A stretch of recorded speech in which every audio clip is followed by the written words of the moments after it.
is a time for families to join together and create fun-filled memories with their children. At Shaw, we're proud to be a part of that tradition. For over 20 years, Shaw Pumpkin Patrol has come together with communities across Canada to care for our kids on Halloween. Watch for us in your neighborhood and join the effort. When we all come together, the result will be amazing. Visit shawpumpkinpatrol.ca to learn more. Together, we can keep our communities safe. Welcome back to our Express Halloween special. Ghost stories on the haunted trolley, scary haunted houses. That's not all Halloween is about. If you're looking for some family fun, we've got it. It's Master Carvers at Metrotown's Monster Pumpkin Display. There's a big display happening this Halloween at Metropolis at Metrotown. We wanted to do something really big, really visual, and something a little bit unique. So we contacted David, who we've worked with in the past, and asked him, are you interested in carving pumpkins? And he said, absolutely. Well, I think this one's going to be a really good one. The design's going to be great. Yeah. But David and his team aren't just carving your average size pumpkin. These oddly shaped gourds range in size from 50 to a whopping 1,100 pounds. Kids dressed in costume. I really see that, like this part bulging out, and that'll be the perfect place to put one kid here, another kid here, boom, another kid over there. The 50-pound pumpkins, you know, we're setting up the design and so on. It usually takes between 4 to 8 hours. And it really depends on how detailed they are. The 1,100-pound pumpkin, this is going to take a number of days. It's going to take probably about 6 days to carve it. This monster pumpkin comes from Oregon, and Dave's co-carver Fred is responsible for the 780-pounder on the other side of this display. In this case, we're keeping it kind of more contained and not hollowing it because it becomes a bit more fragile. And as these sculptures start to sort of be subject to decay, they become a little leathery, and if you hollow it out, it may be more likely to collapse. The master carvers insist round traditional pumpkins can limit your creativity. When I get a pumpkin that has an odd fold or a wrinkle in it, it's sort of more exciting because you can kind of almost see the image then, and you're just in a rough form, and then you're just sort of flushing it out and developing it. Usually we look on the web and find, use research material, find that, different types of characters that fit with the shapes of the pumpkins and so on. Despite the large crowds of onlookers at Metrotown, the crew stays focused. We actually zone in on our sculpting, so we really don't. After a while, you don't really notice there's a crowd there. Using a combination of pottery tools and good sharp knives, Fred and David say it's possible for anyone to do these. You just need a little practice and some inspiration. And I do get a great sense of accomplishment when it's done because it's really a lively looking thing. And there's a lot of different characters because there's so many sculptors carving the different pumpkins, and they all have different styles. There's a lot of different characters throughout it. Dave and Fred have a lot of work still ahead, and if you want a glimpse of their art firsthand, you'll have to go to Metrotown to see for yourself. In Burnaby, I'm Melanie Pineda for The Express. After Halloween, all the pumpkins will be recycled, even the one that's 1,100 pounds. And if you'd like to see more examples of David's work, you can go to his website, sandemon.com. And talking about Halloween, we've all heard of Frights Nights at the Pineda, a park full of haunted houses, tough characters, and fake blood. Well, in this next story, at another Vancouver institution, the only blood you're going to see will be real. It wasn't really about the ghouls and goblins tonight.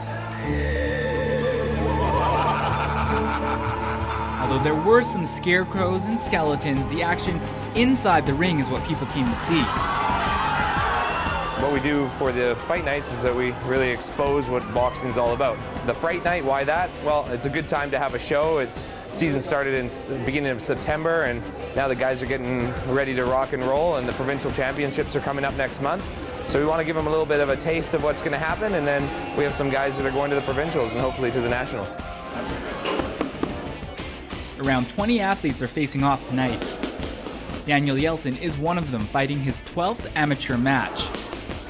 The North Van native is hoping to show others that the sport isn't just about brute force. A lot of people just think that you just, go in there and use these, but, it takes footwork, it takes, hand-eye coordination, hand speed, and there's a lot to it. Even though tonight's crowd was enthusiastic, the sport itself is facing its own opponent in the ring of public opinion. It's a little bit slow out there for amateur boxers. The MMA scene is growing rapidly. And that's meant the spotlight is dimmed somewhat on contact sports like boxing. I just want people to see what boxing really is, that it's not just a sport where people come in and get their nose broken and teeth knocked in and cauliflower ear and stuff, It's an art pretty much. One which has enabled him to turn his life around. Before beginning the sport 5 years ago, Daniel was a much different person. Sitting at home playing games, I guess, munching out, didn't really do anything. Boxing has helped him find a sense of direction, and after a year he began coaching. It changed my life. It made me, I guess, a stronger person at heart, and I stand tall now. I'm not like this little kid that was hunching over, and I just look ahead. Once I joined, I loved it. An outcome he's hoping will spread to others tonight. In North Vancouver, I'm Peter Kim for The Express. Griffins Boxing and Fitness is the largest gym of its kind in Canada. I want to know what they do for the next holiday coming up for Christmas. Then they all dress up like Santa? Anyway, you're watching our Halloween special, and we've got more family fun up next. Up next on The Express. Vivant your blood! The Bloodmobile. The Ghost Train. The Express. This is your local voice. You dare to come here without an invitation? I just nudged you. Off with your head! I'm not kidding!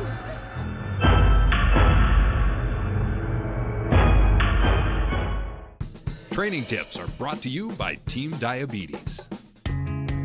More than 9 million Canadians are living with diabetes, including my older sister. She was diagnosed with type 1 when she was just 3 years old. I want to find a cure. She's my inspiration to run a half marathon in Iceland with Team Diabetes. The only problem is, I hate running. The first thing I'm going to do to help me meet my goal, work with a trainer. And what are the things I need to think about when choosing a trainer? The first thing you want to think about is that they're insured and that they've got certification. Are you insured? Absolutely. Do you have certification? Absolutely.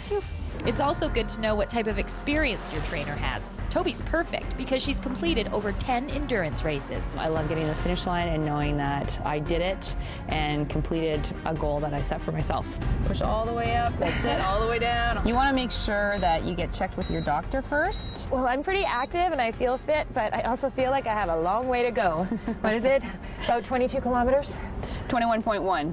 21.2 to be exact.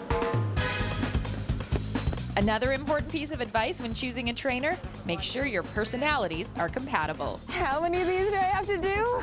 Until I say to stop.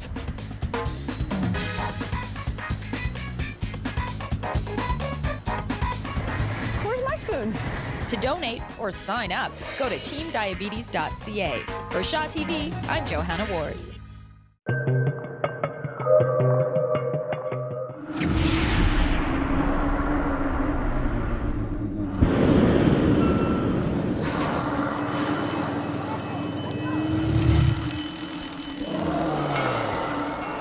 Actually, a friend of mine, my neighbor, suggested the theme. And at first I thought, oh, Alice in Wonderland, it's like so in the media right now, it might be a bit too much. But then I thought of doing it in the style of sort of German expressionism, so, black and white palette, sharp angles and weird perspectives, and it's quite stark. We thought it would work really well in the woods, and I think it does. It gives it kind of this twisted perspective.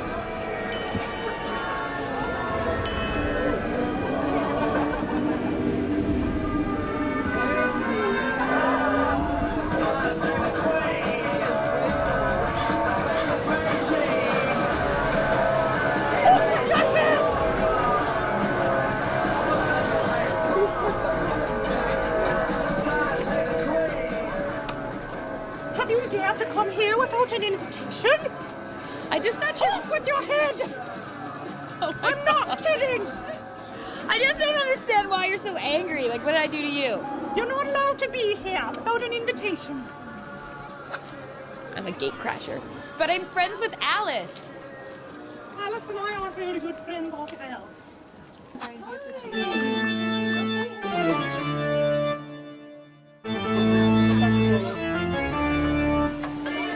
It's not really scary like creepy, bloody scary. It's more like wacky and weird and funny scary. Mercenary from the Queen to lose your head. There's some pop-out characters that startle the audience a few times, but for the most part, it's more artistic than kind of gory. Oh, what a cute baby. Hi, baby. It's my baby. My baby. It's a pig. It's a pig. It's a baby. Come to see my baby. It's a pig. I'm actually speechless right now. Happy Halloween.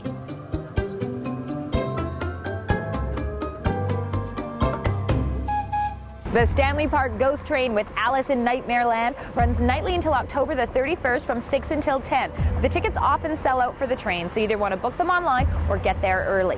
Now, you're watching our Halloween special, but I will warn you, if the sight of blood makes you queasy, you'll want to steel yourself for this next story. We're featuring BC's brand new Bloodmobile. There's something for everybody this Halloween at the Party Bazaar. This is our busiest time of year, and it's incredibly busy. Halloween is everybody's favorite holiday, at least those who I've asked. And the beautiful thing about Halloween, of course, is it's about you. Christmas and other festivals are all about family and friends. Halloween, you get to indulge a part of your personality that you might not otherwise get to experience. Popular costumes include Lady Gaga and Avatar, and of course, the ever-popular blood-sucking vampire. These are the most basic vampire teeth. You just pop them in, pop them out. They're not custom made. Okay. So we have tubes of fake blood. We also have bottles of real-looking fake blood. I mean, almost to the point you mistake it for the real thing. And on this particular day, in a twist on the vampire theme, costume shoppers can also donate blood. We thought it was an excellent opportunity to combine Canadian Blood Services and the good work they do and the Halloween spirit that we present to everybody. The brand new, aptly named Bloodmobile brings the clinic to the donors. It's pretty, like you talking to me right now, like it's pretty mellow. I think you approached me like you thought I was like in surgery or something like it, but it's like, yeah, it's fine. You just sit back and this thing does its job and your blood just goes, and yeah, it's a pretty comfortable. Cindy Winfield came by to pick up some Halloween stuff and give blood. I'm a first-time donor because I could go right into the office there, sign up, head straight into the mobile van and donate. It was just the ease of doing it. Well, I'm a registered nurse. I work in oncology, and I just know how massive the need is for people to donate, and my chance to do it. It's a great education opportunity for everybody to learn more about how essential blood donation is to the community. Blood donation is very essential, and not only the Transylvanian counts. So it's something that we want everybody to get involved with. You can drink with them, which is very, very important at Halloween. Give me a smile, give me a smile. Ooh! I'm Kendall Harris in Vancouver for the Express. You can go online to find out where and when the Bloodmobile will be parked next, and then you can call to make your appointment. Today's Express is all about Halloween happenings, so that's where we're shining our Express Spotlight. Enjoy a night of spontaneous supernatural hilarity when Team Vampire battles Team Werewolf in a fiery hot improv battle. The events of the evening will be certain to leave you howling with laughter. Venture on a ghost walk back through time. Said to be one of the scariest haunted houses in Vancouver, visitors pass through ancient Egypt, the Middle Ages, and enter an insane asylum and a mutant pumpkin patch. Come have fun with superstitions, legends, and the magic of Halloween at the Burnaby Village Museum. Witches, trolls, gravediggers, and undertakers greet you as you walk through the haunted village in the dark of the night. And there are a few spots left for the Vancouver Haunted Trolley Tours. They run in the evenings, 5:30 and 8 p.m. over Halloween weekend. Now that's it for today's Halloween Express special. I'm Johanna Warden on behalf of all of us on the show. Thanks so much for watching. Happy Halloween, and we'll leave you with a look at the family musical, The Great Big Boo.